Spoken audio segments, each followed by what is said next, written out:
So children, on this episode of Brain Food, we're preparing to go back to school. Going back to school is an exciting time because you have the opportunity to start fresh.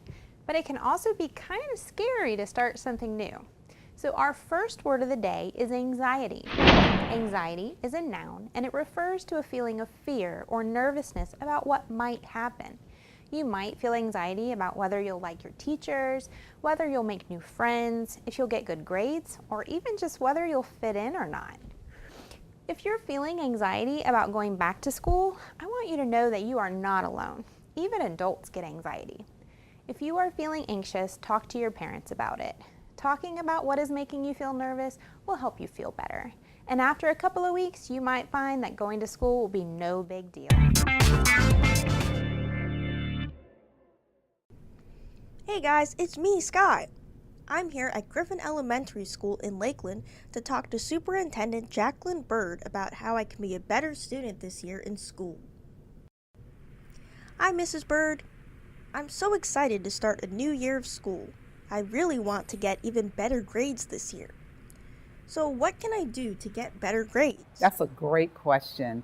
And this year, the one key thing is to get good grades is to really study, listen to your teachers, and review your materials. Teachers want you to be successful. And the best way to be successful is to listen, review all the material, and just make sure you read. Just read a lot. All the material, it's about reading. If you do math, you have to read the questions, right? So you want to make sure that you're reading daily. Even when you go home, if you don't have any homework, pick up a great book, read a chapter or two, because those words that are in that text, some of those words are going to become familiar to you. Maybe not now, but in the future.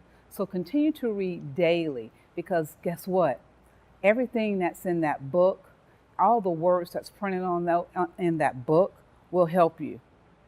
Do you have any tips for making good study habits? Well, good study habits, that's great. And some good tips for good study habits. First of all, I want you to get a good night's rest, always. Because if your brain is not rested, then you won't do well. But when you want to do some studying, you want to make sure you're in a quiet place that you can actually concentrate. You want to have key notes from any lesson that you had that you can review. And sometimes you put little things in there that will jog your memory to help you remember the material a lot better. But very importantly is that a good key tip is that you review the material frequently. You just don't do it on Monday, put it down, and you don't review it again. You want to make sure that you continue to review your material. And that way, when it comes time for a big day of a test or your teacher asks a question, guess what? You're ready. How important is good attendance? Good attendance is very important. It goes along with the study habits and getting good grades. Because if you're present every day in class, and if you're actively present by engaging into the lesson, you know what? The more you're in class, the more you're in the lessons, the better you will get good grades and the better you will do in school. Do I really have to eat breakfast before school starts? Oh, yes. Breakfast is fuel. It fuels your brain. It gives your brain that energy. It's just like a car. We can't go in a car if it's on empty. So if you add some fuel to your brain by eating a good, healthy breakfast in the morning, when you get to school, you'll be ready to make those great grades. So what's your favorite breakfast, Mrs. Byrd? My favorite breakfast? I like a boiled egg and maybe a couple slices of bacon and coffee. That's not good for you, but for adults, sometimes that gets us going. If I have a problem with another student at school, what should I do? Oh, very good. The first thing you always want to do is tell an adult. You don't want to take matters into your own hands. After all, we're in school to learn, and you're in school to meet new friends and to make sure that you're all here together. So you want to tell an adult, and you want to make sure they understand what's happening so they can solve the problem. And then guess what? Once they solve the problem, the two of you and another person that you had the problem with will become friends, and your whole entire school career will be great. And a key point is always listen to the adults in the schools. The adults are here to help you, keep you safe, and to be here for you. So if you listen to your teachers and you follow what your teachers say, you will come out a winner every single time. Thanks for helping me get ready, Mrs. Byrd. I'm so excited to make this school year the best year ever. Good luck in school, everyone. I'll see you again soon. Bye.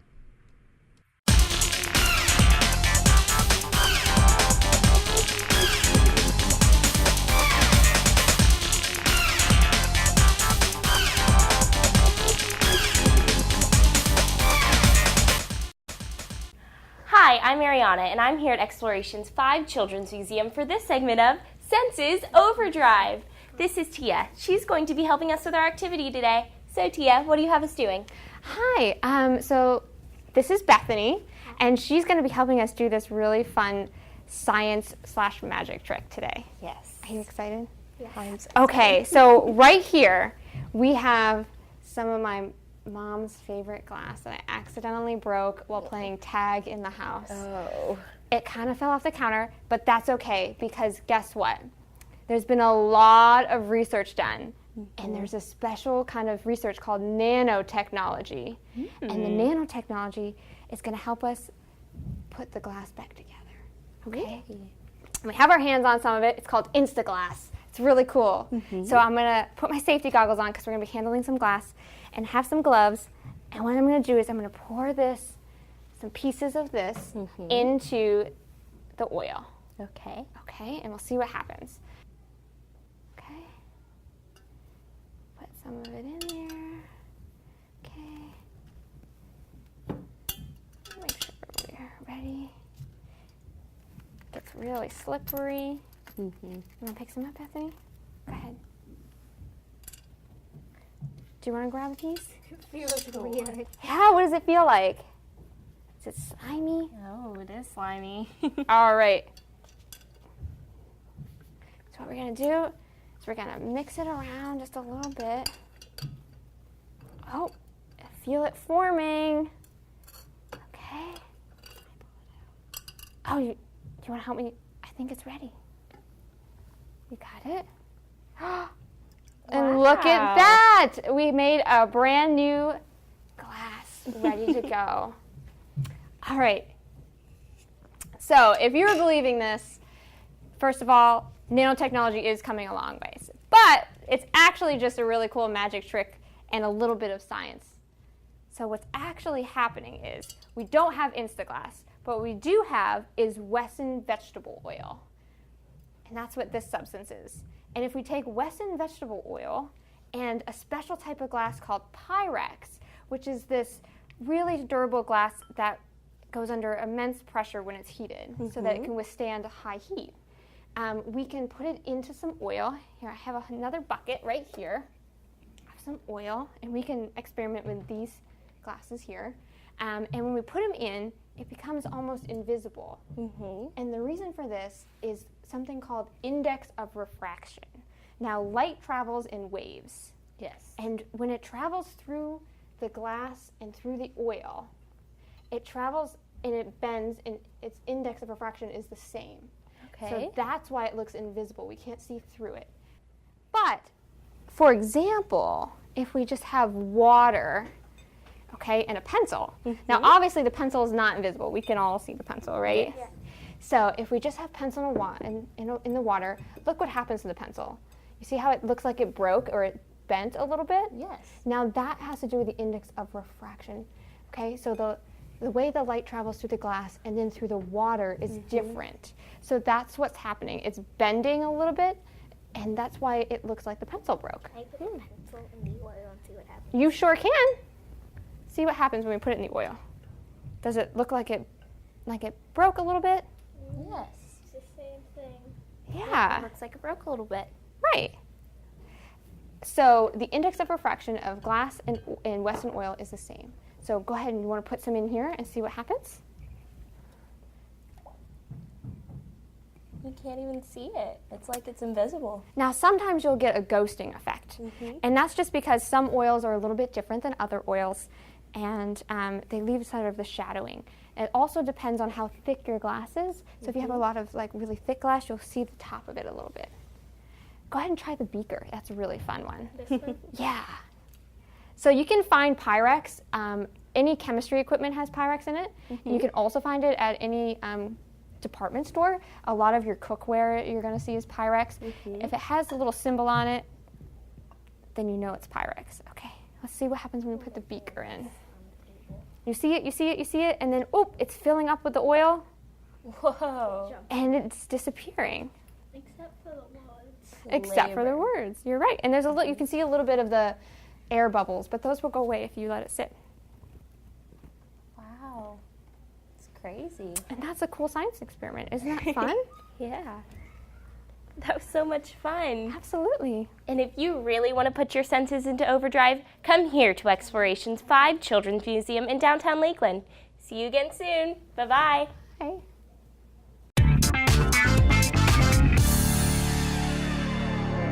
I hope that you are enjoying our back-to-school themed episode.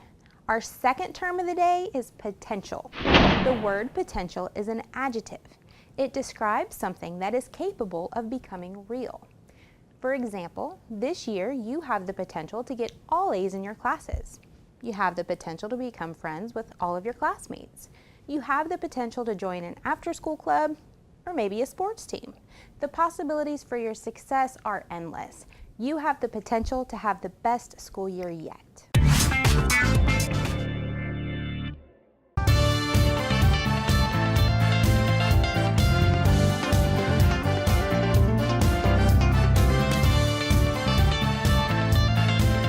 Hey kids, are you ready to play Where's That At? The game show quiz that takes you around the world. Let's get started with question number 1. This country is located on an island in the North Atlantic Ocean and is about the size of the state of West Virginia. Its capital city is Dublin, and its big national holiday is St. Patrick's Day. This country is split up into 32 counties and is home to more than 4.8 million people. Is it A, Iceland, B, Latvia, or C, Ireland? That's right, it's C, Ireland. The Republic of Ireland, as it is officially known, also shares the island with the United Kingdom territory of Northern Ireland. Historically, Ireland has been heavily populated by people practicing the religion of Catholicism, and the Catholic Church runs and manages many of their schools and hospitals. St. Patrick's Day is celebrated as the national holiday of Ireland. Legend has it that a long time ago, St. Patrick drove out all the snakes in Ireland to the sea, where they have never returned.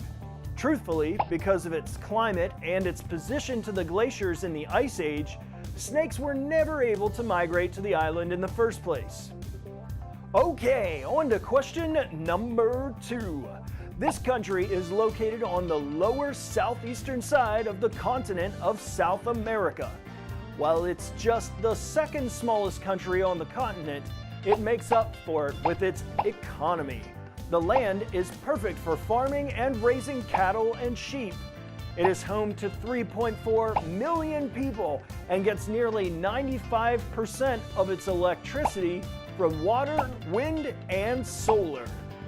Is this country A, Uruguay, B, Mongolia, or C, Tanzania? It's A, Uruguay. Uruguay's full name is actually the Oriental Republic of Uruguay because they are east of the Uruguay River, making the Oriental, or people from the east. Farming is really big in Uruguay, where cows outnumber people 3 cows to every person. In fact, if you look at the national dish of Uruguay, the chavito, you will find it's made of beef, ham, bacon, cheese, and egg, all major products of the country. Yum, does that look good! Now you know a little bit more about the country of Ireland and the South American country of Uruguay. Well, that's all for this episode of Where's That At? I'll see you next time!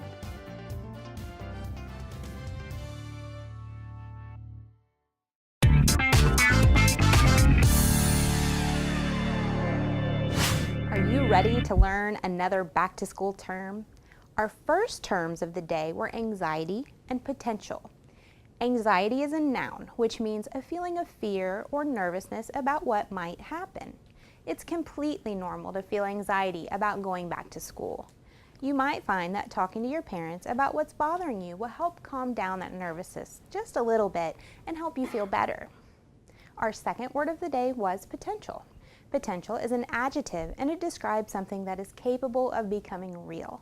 For example, you have the potential of having the best school year yet. All you have to do is listen to your teachers and your parents, do your homework, and make new friends. And that brings us to our third word of the day, which is achievement. The word achievement is a noun, and it's a measure of success that you earn through hard work and determination. For example, Molly's hard work earned her the achievement of being on the honor roll. Or David earned the achievement of first place during his wrestling tournament.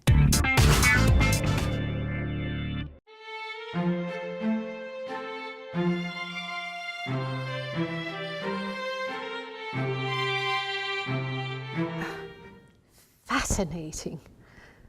Oh, hello, and welcome to Story Time.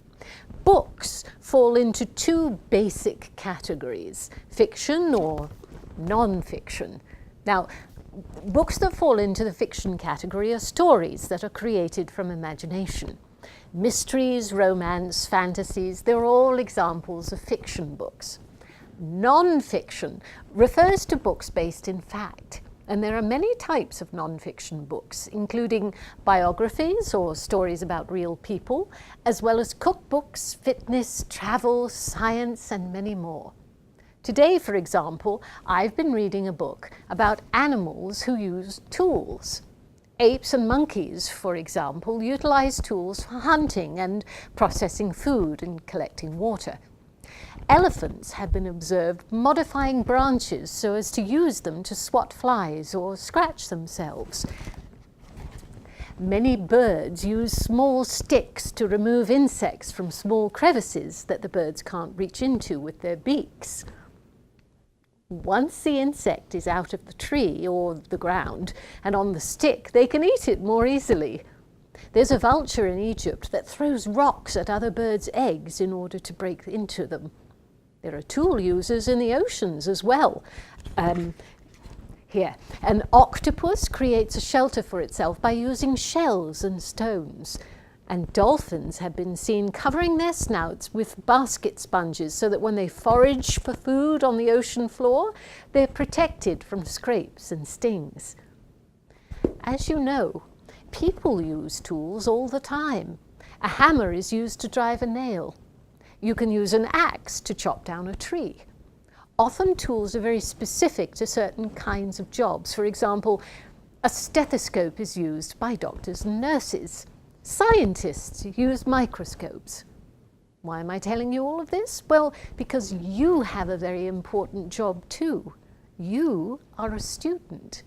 And students need all sorts of tools to be successful at their jobs. I've been talking an awful lot, haven't I? Well, what do you say that just this once we use some special effects and I'll show you the sorts of things students need for their jobs? Okay? Right. Well, I think the best place to start is a bag. A bag gives you something to put all the other tools you have into. May I have a bag, please? Oh, well now, that has an outer space theme. How wonderful. Can we get on with this, please? Well, that's a catchy little tune, but I don't see what it has to do with anything. I mean, oh, here they come.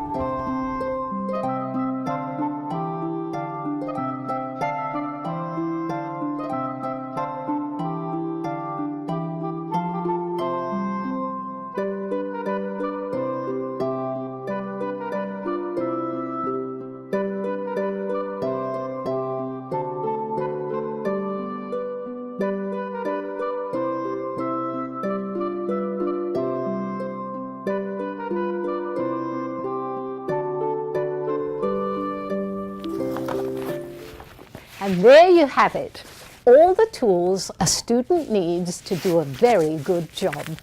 Well, thank you for joining us for another edition of Story Time.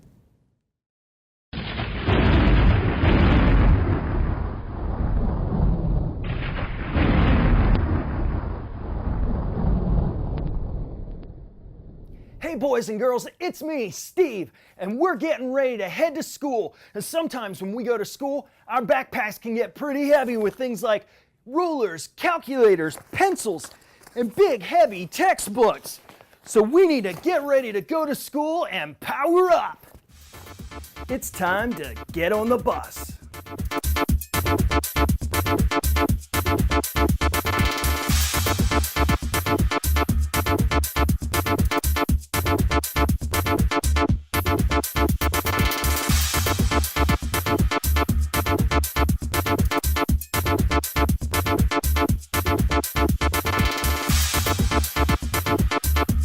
Let's hit the books.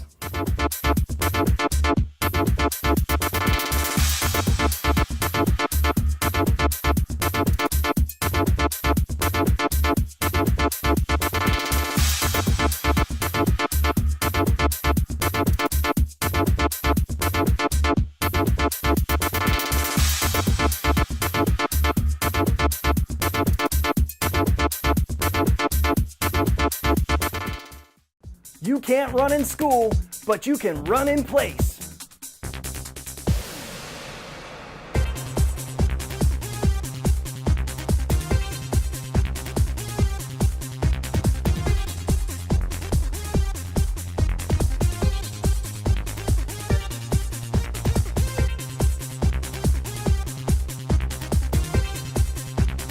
It's time to answer the question. Put those hands up.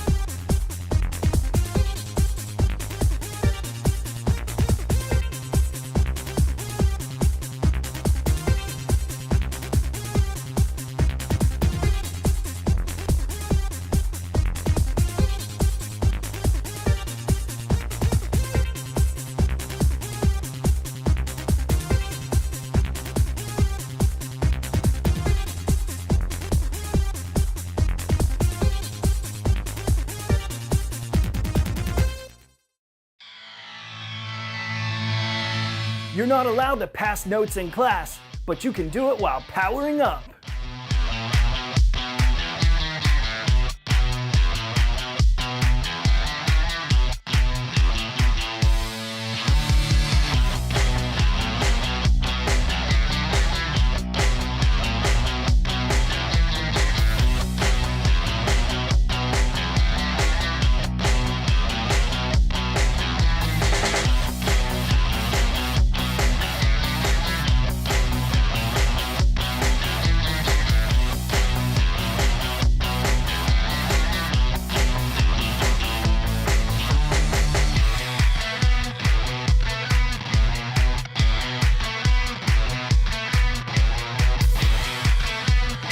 Woo, what a good workout.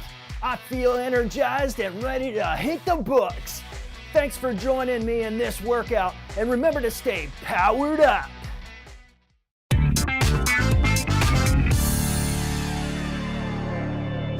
Are you ready to learn another back-to-school term? Our first terms of the day were anxiety and potential. Anxiety is a noun, which means a feeling of fear or nervousness about what might happen. It's completely normal to feel anxiety about going back to school. You might find that talking to your parents about what's bothering you will help calm down that nervousness just a little bit and help you feel better. Our second word of the day was potential. Potential is an adjective, and it describes something that is capable of becoming real. For example, you have the potential of having the best school year yet. All you have to do is listen to your teachers and your parents, do your homework, and make new friends. And that brings us to our third word of the day, which is achievement. The word achievement is a noun, and it's a measure of success that you earn through hard work and determination. For example, Molly's hard work earned her the achievement of being on the honor roll. Or David earned the achievement of first place during his wrestling tournament.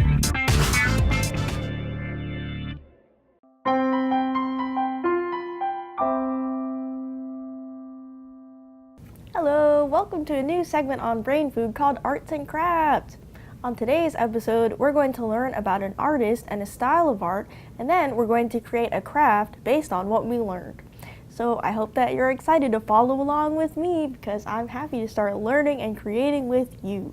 So, what are we waiting for? Let's get to it. Our journey starts a long, long time ago, on December 4th, 1866.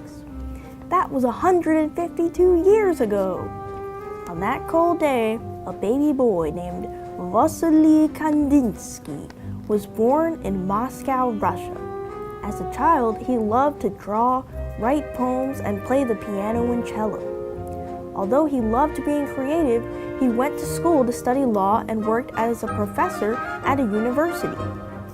When he was 30 years old, he was inspired by two works of art that made him drop his career and decide to become an artist himself. One of them was a series of paintings by an artist named Claude Monet. The series was called Haystacks, and it changed the way that Kandinsky thought about color and painting. The other work of art was an opera, composed by a man named Richard Wagner. The opera changed the way he thought about music. Kandinsky used color and shapes to paint works of art that were different from what anybody had ever seen before. He painted in a style called abstract art. Abstract art is art that doesn't represent reality or things you can physically see in the real world.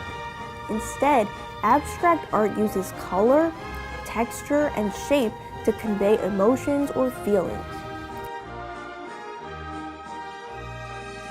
This last painting that I'm showing you here is called Squares with Concentric Circles.